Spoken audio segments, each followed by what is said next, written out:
Estamos en espacio público, precisamente hablando de observación electoral en el contexto de las elecciones 2011 y con la preocupación de la participación de los pueblos indígenas, de las comunidades rurales. Esa es, en realidad, el gran propósito que tiene este programa, este proyecto de diálogo entre nosotros mismos, con la idea de levantar la honestidad, con el propósito de hacer del ejercicio de la política una acción también honesta.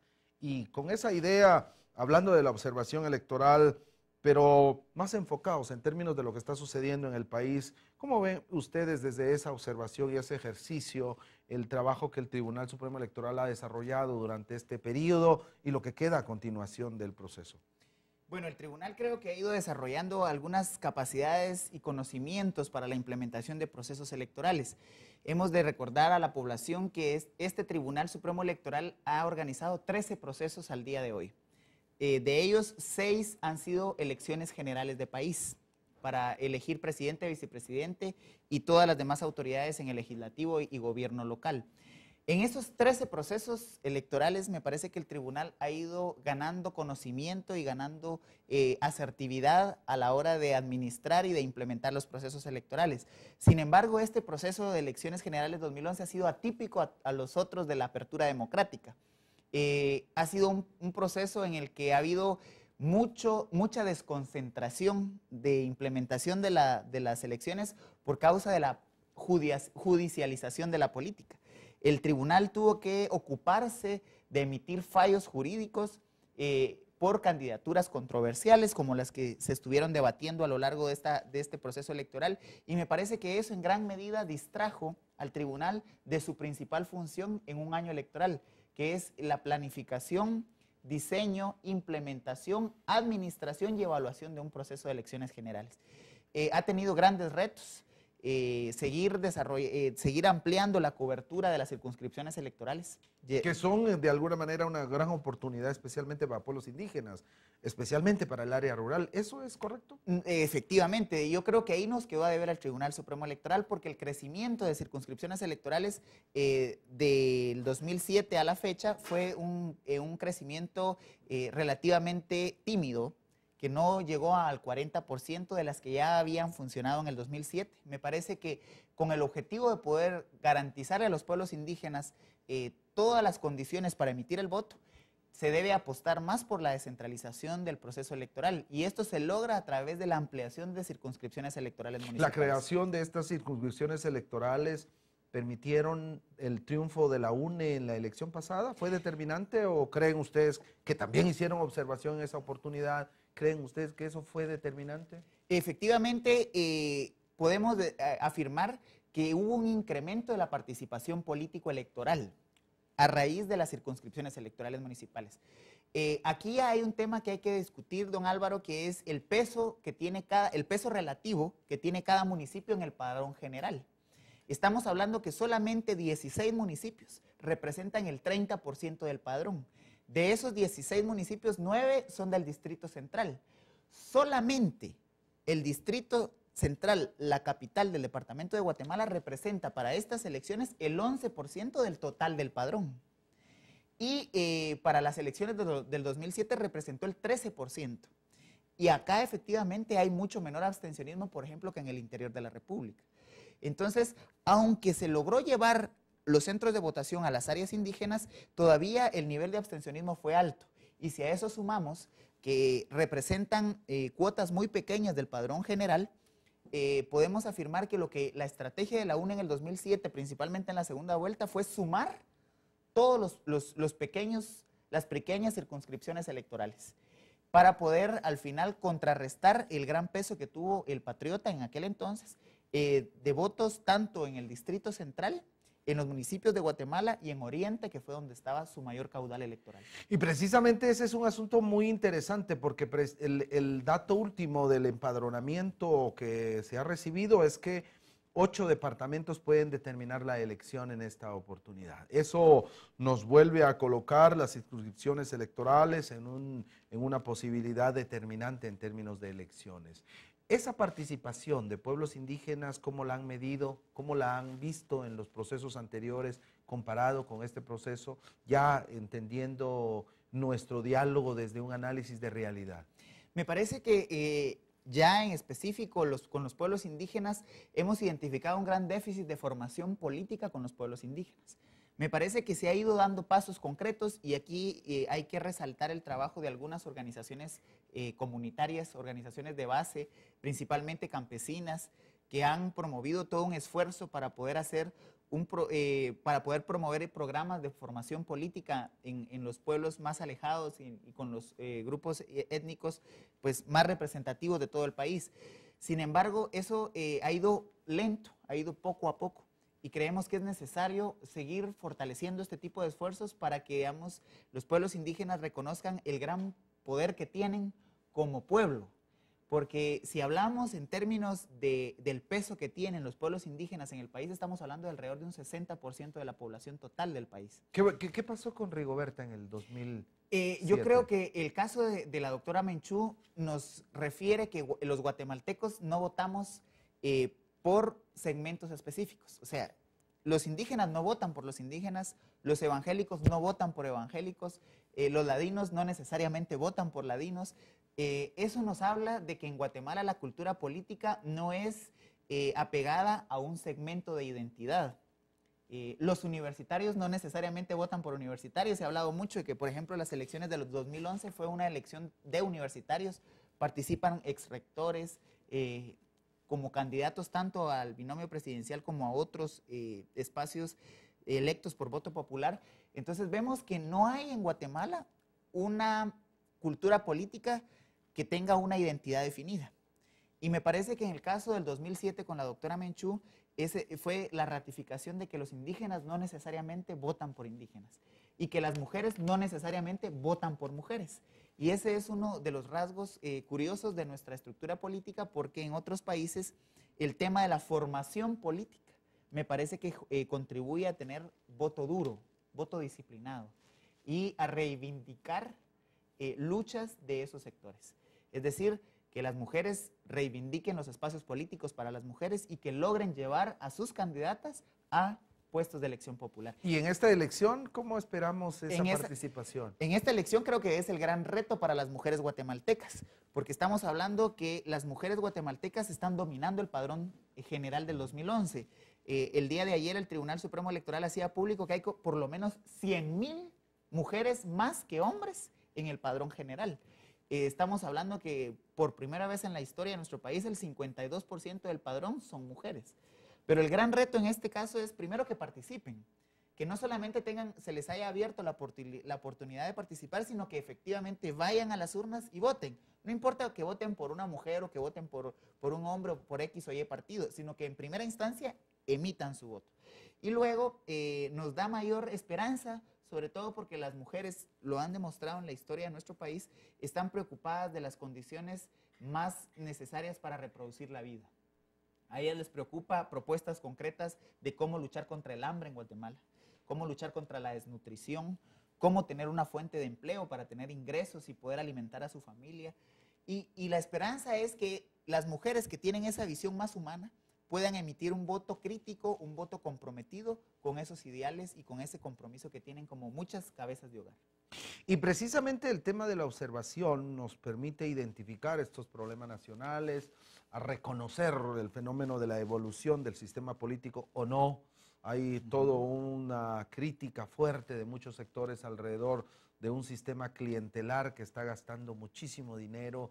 ¿Qué opinión les merece precisamente toda esta parafernalia que estos días hemos sido testigos en los cierres de campaña, en donde los gastos, las movilizaciones han sido terriblemente onerosas, muy caras en la vida política del país? ¿Qué opinión les merece Esta campaña 2007 en particular ha sido la más cara de la historia en Guatemala, aunque no hay datos oficiales. Por ejemplo, el tribunal ha afirmado que en los 3 meses que van de campaña, ya por lo menos 3 partidos políticos solamente en este periodo rebasaron el techo que establece la ley para gastos de campaña. Si a eso sumamos los gastos de la campaña anticipada que inició desde septiembre-octubre del año anterior, estamos hablando que es un gasto millonario en cuestión de campañas proselitistas. Nos preocupa de sobremanera que el voto en Guatemala tiene el costo de alrededor de $3.50 por cada voto emitido. Si lo comparamos en la región Panamá, por ejemplo, tiene el costo del voto en Panamá es de 3 centavos de dólar. Es decir, la diferencia es abismal. Y nuestra mayor preocupación en ese sentido es cómo con las campañas tan caras lo que se está haciendo es que se está endosando la toma de decisiones al momento de salir electos. Es decir, le estoy trasladando a mis financistas la oportunidad de que ellos decidan por el puesto por el que me votaron a mí. Porque hay una serie de deudas electorales que se establecen para poder promover estas campañas tan onerosas que después los financistas se encargan de cobrar con creces ya en el periodo de gobierno. No es un riesgo muy grande en términos de Estado y sobre todo el constituir políticas públicas con enfoque más social y menos mercantilista, por decirlo de alguna manera. ¿Qué riesgo estamos poniendo con este tipo de campañas? Es eso exactamente, estamos mercantilizando la política, estamos haciendo de algo público un producto privado. Entonces las decisiones que nos competen a todos ya no son decisiones tomadas en función del interés nacional, del interés colectivo, sino del interés de los financistas o del interés de aquellos que contribuyeron a la campaña. Es decir, tenemos que esperar con mucha impunidad, con mucha impotencia, un nivel de corrupción mucho más alto en la medida en que las campañas son más altas. Yo creería que aquí es un desafío para la sociedad civil organizada de promover y de estar mucho más atentos en este periodo de gobierno que viene para estar fiscalizando cómo se usan los fondos públicos, porque hemos identificado que una de las fuentes de acumulación de algunos sectores de capital emergente es precisamente convertirse en proveedores del Estado. Las grandes denuncias que se han hecho, que los alcaldes, por ejemplo, se convierten en financistas o en accionistas de las empresas constructoras que después le venden a la municipalidad la construcción del parque, el adoquinamiento de la calle principal, la apertura de nuevos caminos. Esto se ha ido convirtiendo en una fuente de acumulación. Y estamos identificando a la política no como un espacio de servicio social, de servicio a la ciudad, de servicio al pueblo, sino como un espacio para poder incrementar mis ingresos. Pero esta no es una preocupación latente en la población. Pareciera que la población no está preocupada precisamente por este tipo de fenómenos que estamos mencionando aquí. Pareciera que es un tema de analistas, pero no una preocupación de la población, ¿o es lo contrario? Me parece que es un tema de desconocimiento, don Álvaro, porque la población, el problema que hay en la población es que se entera poco de lo que sucede en la toma de decisiones políticas.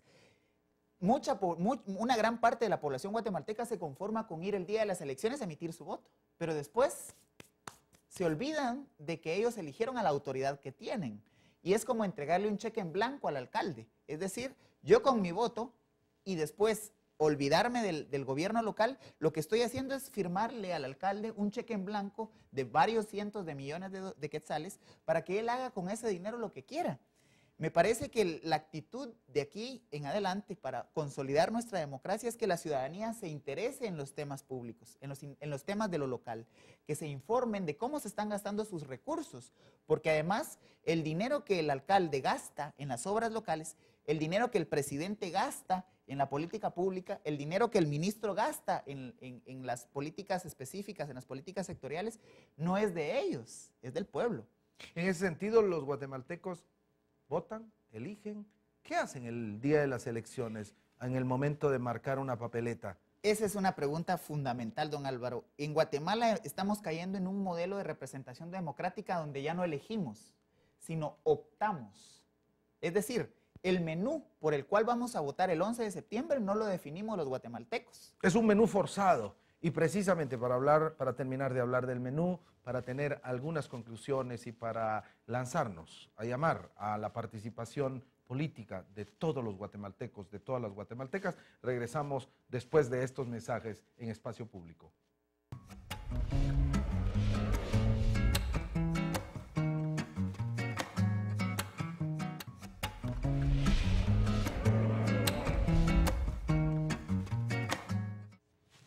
Muchas gracias, estamos en Espacio Público hablando de temas nacionales, de los temas de Estado, en donde los pueblos indígenas son determinantes, en donde los pueblos indígenas aún no se les reconoce esa acción que ha permitido ir haciendo la historia y que muchas veces han sido las grandes víctimas de esa historia.